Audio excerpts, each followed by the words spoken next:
राधे राधे प्यारे विद्यार्थियों।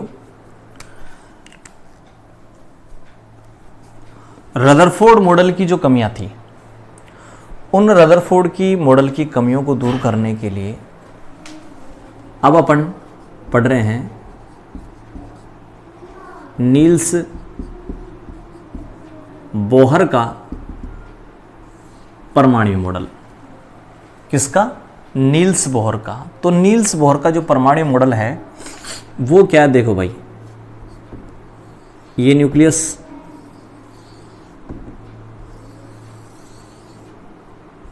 नाभिक के चारों तरफ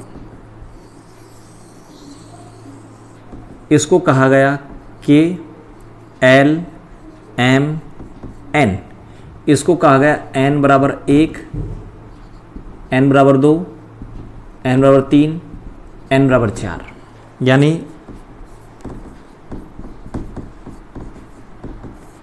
नाभिक के चारों तरफ वृत्ताकार कक्षाएं हैं जिन्हें कक्षा या कक्ष कहा गया भाई, या फिर कोष कहा गया। और इनको n बराबर 1, 2, 3, 4, 5, 6 से प्रदर्शित किया गया, या के एल एम एन से प्रदर्शित किया गया। तो नाभिक के चारों तरफ गोल कक्षाएं हैं, वृत्ताकार कक्षाएं हैं जिनको कक्षा कह दिया, कक्ष कह दिया, कोष कह दिया भाई।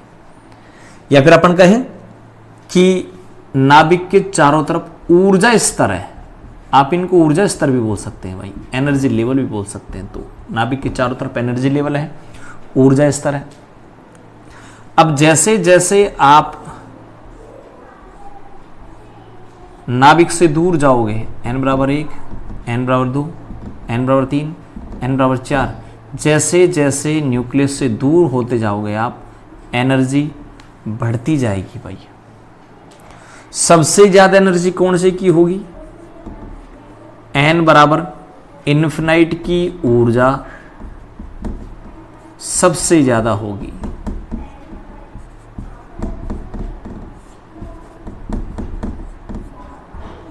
ठीक है भाई। तो नाभिक के चारों तरफ वृत्ताकार कक्षाएं हैं।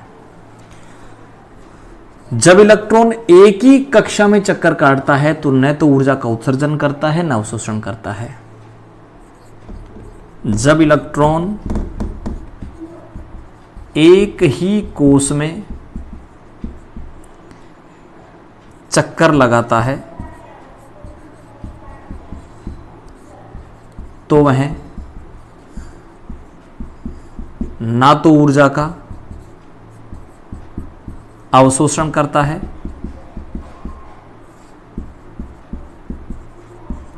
और ना ही उत्सर्जन करता है। फिर क्या होगा भाई? ये सपोज n बराबर 1 है, n बराबर 2 है, यानी ये आपके पास है क्या?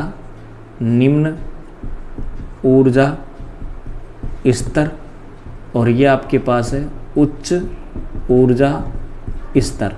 तो इलेक्ट्रॉन जब निम्न ऊर्जा स्तर से उच्च ऊर्जा स्तर में जाएगा तो वह ऊर्जा का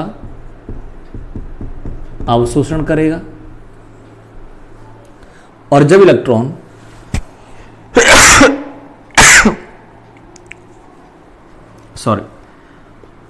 जब इलेक्ट्रॉन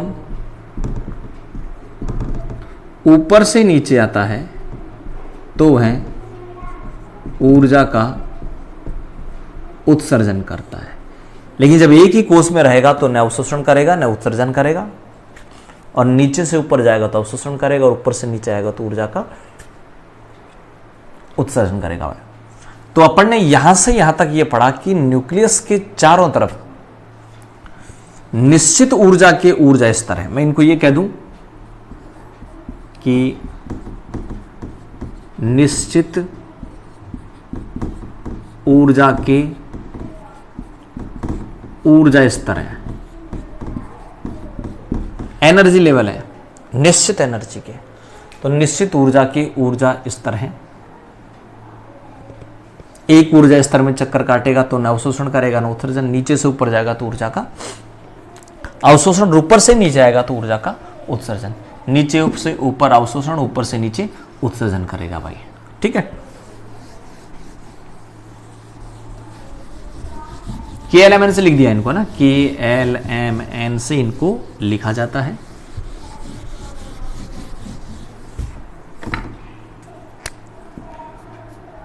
इस न्यूक्लियस के चारों तरफ कौन से जो कोष हैं जो मान्य होंगे, कौन से कोष है जो मान्य होंगे, तो उसकी बात करें, देखो नाभिक के चारों तरफ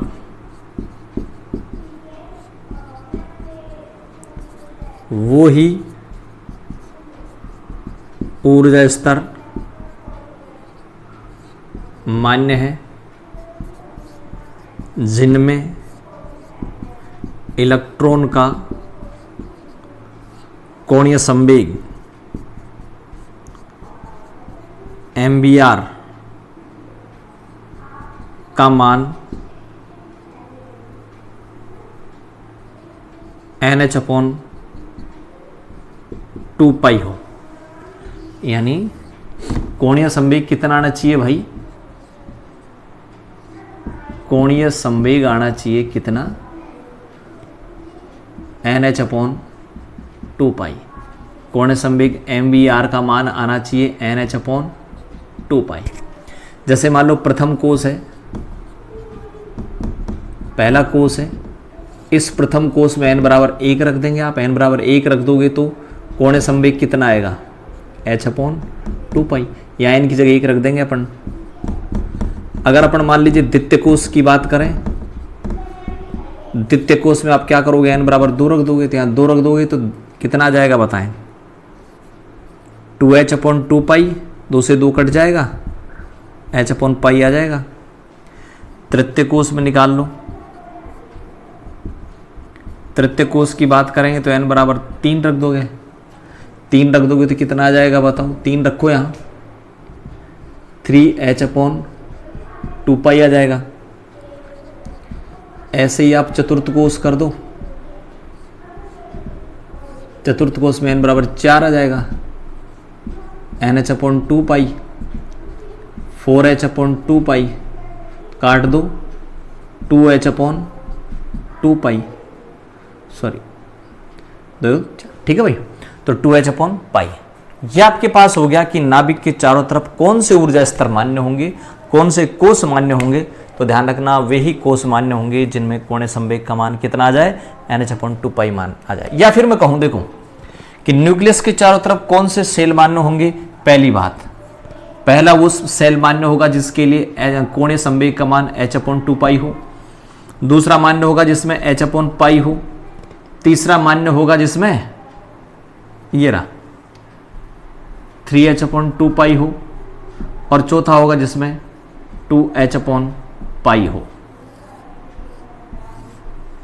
H/2π हो, H/π हो, 3H/2π हो, 2H/π हो, H/2π, H/π, 3H/2π, 2H/π, आगे चलते रहो ऐसे, तो वे सेल मान्य होंगे भाई, नील्स बोहर की बात करें तो। ठीक है, आगे चलें। ये बोहर का जो मॉडल है, उस बोहर के मॉडल के कुछ पोस्टुलेट चल रहे थे, कुछ अभिग्रहित चल रहे थे कि बोहर मॉडल में क्या क्या कहा गया, वो चल रहा है।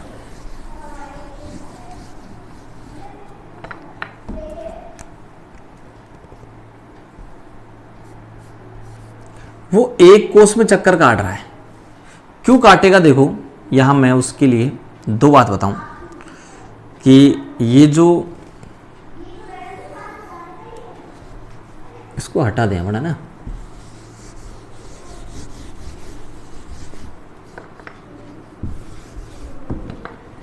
ये जो न्यूक्लियस है और ये जो इलेक्ट्रॉन है, न्यूक्लियस पर पॉजिटिव, इलेक्ट्रॉन पर नेगेटिव है, तो न्यूक्लियस क्या करेगा, इस इलेक्ट्रॉन को अपनी तरफ खींचता है।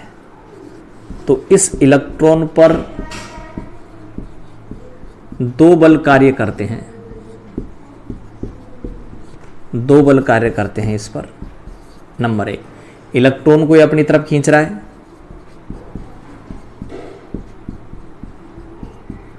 अभी केंद्रीय बल किधर लग रहा है ये बताओ, इलेक्ट्रॉन पर लग रहा है नाभिक की तरफ, और इसकी वैल्यू होगी Ze²/r²। सेकंड, जब ये इलेक्ट्रॉन इस, देखो इस पर पॉजिटिव है, नेगेटिव है, पॉजिटिव नेगेटिव के बीच अभिकेंद्रीय बल अंदर की तरफ लग रहा है। दूसरा, ये इलेक्ट्रॉन न्यूक्लियस के चारों तरफ चक्कर काट रहा है, बाहर की तरफ। एक रस्सी के पत्थर बांधो और उसको घुमाओ, और आप छोड़ोगे उसको तो वो पत्थर यहां नहीं गिरेगा, दूर जाके गिरेगा। तो जब वो पत्थर चक्कर काट रहा है ना भाई, तो उस पर एक बाहर की तरफ बल लग रहा है।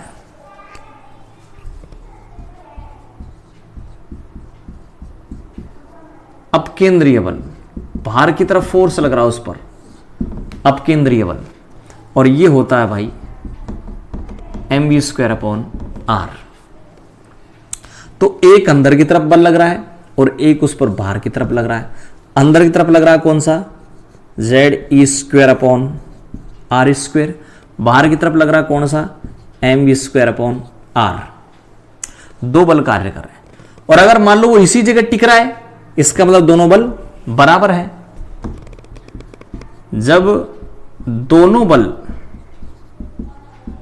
दोनों बलों के मान बराबर आ जाएं, तो इलेक्ट्रॉन उसी कोष में चक्कर लगाता रहता है। दोनों कौन से भाई, Ze²/r² और mv²/r। ये दोनों जो फोर्स अगर बराबर हो जाते हैं तो वो उसी कोष में चक्कर काटता रहेगा भाई। ठीक है, तो ये हो गया कि भाई उसी कोष में वो चक्कर क्यों काटता रहता है, क्योंकि उसके ऊपर दो फोर्स कार्य करते हैं, एक अंदर की तरफ और एक बाहर की तरफ। और जब दोनों की वैल्यू बराबर हो जाएगी तो वो उसी कोष में चक्कर काटता रहेगा भाई।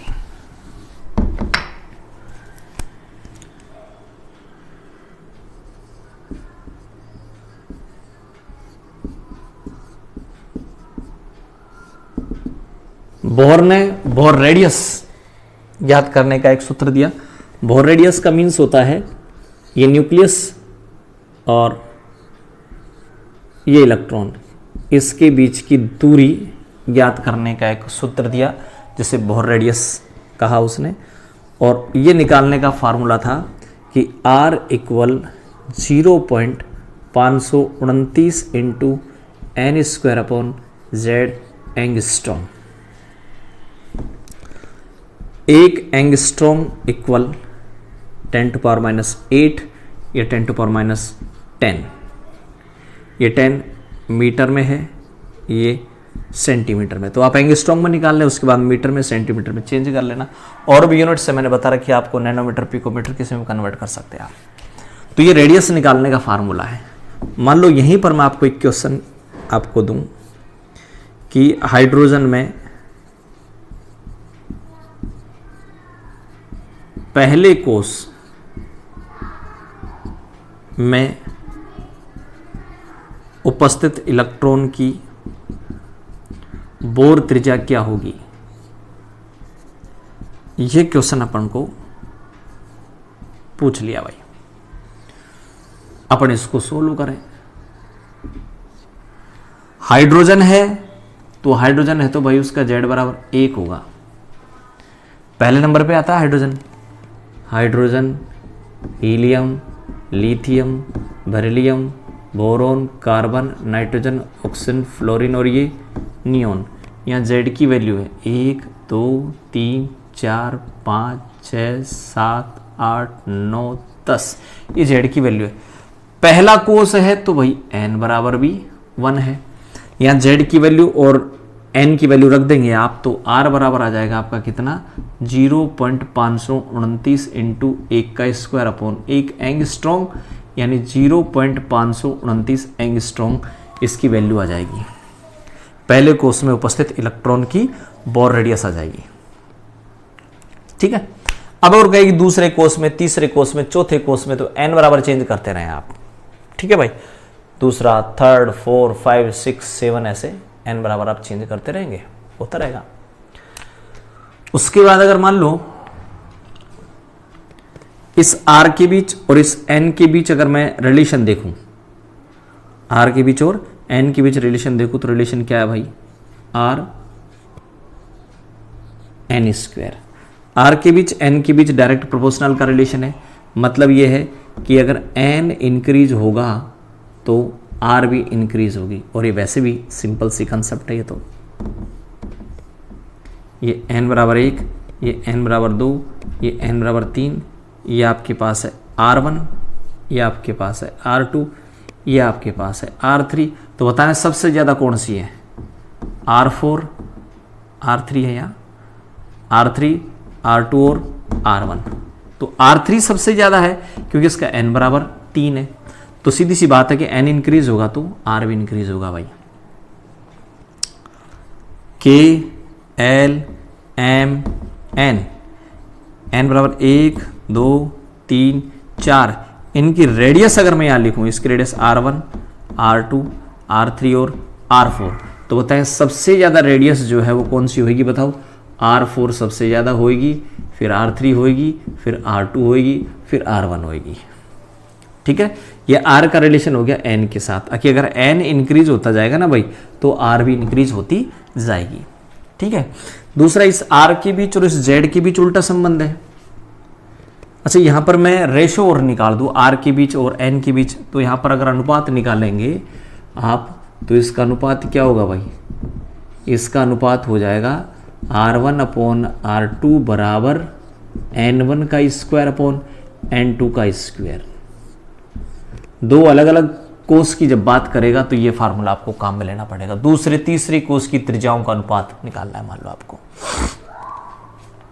कौन से निकालना है, दूसरे व तीसरे कोस की त्रिज्याओं का अनुपात निकालना है। ठीक है भाई, तो अपन क्या करेंगे, r1 अपॉन r2 बराबर n1 कितना है 2, तो 2 का स्क्वायर, n2 कितना है 3, 3 का स्क्वायर, r1 अपॉन r2 बराबर 2 का स्क्वायर 4/9, तो r1 और r2 आ जाएगा 4:9 आ गया। लो, ठीक है भाई, तो इस प्रकार से आप अनुपात निकाल लेंगे इनके बीच। अब मैं अगला रिलेशन लिखूंगा, r के बीच और z के बीच उल्टा संबंध है, r समानुपाती 1/z। इस r के बीच z के बीच उल्टा संबंध हो गया। तो यहां पर आप क्या कहेंगे, यहां कहेंगे कि z अगर इंक्रीज होगा तो r डिक्रीज होगा, z अगर इंक्रीज होगा तो r डिक्रीज होगा। ठीक है, अब जैसे मान लो यहां पर मैं दो एग्जांपल दूं, एक हाइड्रोजन है, एक हीलियम है, एक लिथियम है। ठीक है, इसकी रेडियस सपोज r1 है, इसकी रेडियस r2 है, इसकी रेडियस r3 है। इसका z बराबर कितना होता है, इसका z 1 होगा, इसका 2 होगा, इसका 3 होगा। तो देखो होता क्या रहा भाई, z इंक्रीज हो रहा है तो r डिक्रीज होगी। ठीक है, क्योंकि इस r के बीच z के बीच उल्टा रिलेशन है। तो z अगर इंक्रीज होगा तो r डिक्रीज होती जाएगी, तो z बढ़ता जा रहा है, r डिक्रीज होती जाएगी। तो सबसे ज्यादा होगी r1, फिर r2 और फिर r3 भाई। तो z बढ़ेगा तो r डिक्रीज होगी, ध्यान रखना। अब अगर आप इस r के बीच और z के बीच रिलेशन लिखना चाहें तो वही r1 अपॉन r2 बराबर उल्टा संबंध है z2 अपॉन z1। r1 के बीच, r के बीच और n के बीच समानुपाती का संबंध था, मैंने समानुपाती दिया, r1 के सामने n1 लिख दिया, समानुपाती हो गया।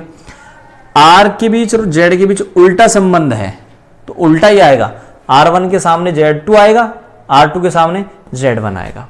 ये इसलिए बता रहा हूं कि दो एलिमेंट दे दिए, मान लो उसने कहा कि हाइड्रोजन और हीलियम +1 इन दोनों की बोर रेडियस का रेशो क्या होगा, तो अपन क्या लेंगे R1/R2 बराबर, ये Z2 है, Z2 मतलब हीलियम 2 बटा Z1 कौन है, हाइड्रोजन 1, तो R1 और R2 आ जाएगा 2:1।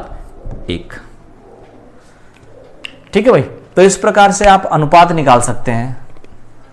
2 Z दिया हुआ हो तो, मतलब 2 अलग अलग एलिमेंट दिया हुआ हो तो आप रेडियस का रेशियो निकाल सकते हैं। जैसे हाइड्रोजन हीलियम दे दिया, हाइड्रोजन पहला हो गया, हीलियम दूसरा हो गया। ठीक है, तो R1 तो कितना आ जाएगा, उल्टा रिलेशन है भाई, Z2/Z1। Z2 कौन सा है, हीलियम, Z1 कौन सा है, हाइड्रोजन। ठीक है, तो इस प्रकार से आप यहाँ रेशियो निकाल सकते हैं। तो ये हो गया आपके पास बोर रेडियस। तो आपने पढ़ लिया, बोर मॉडल पढ़ लिया, बोर मॉडल के बाद बोर रेडियस पढ़ ली, बोर रेडियस के बाद अब आएगी आपके पास बोर ऊर्जा और बोर वेग। ठीक है।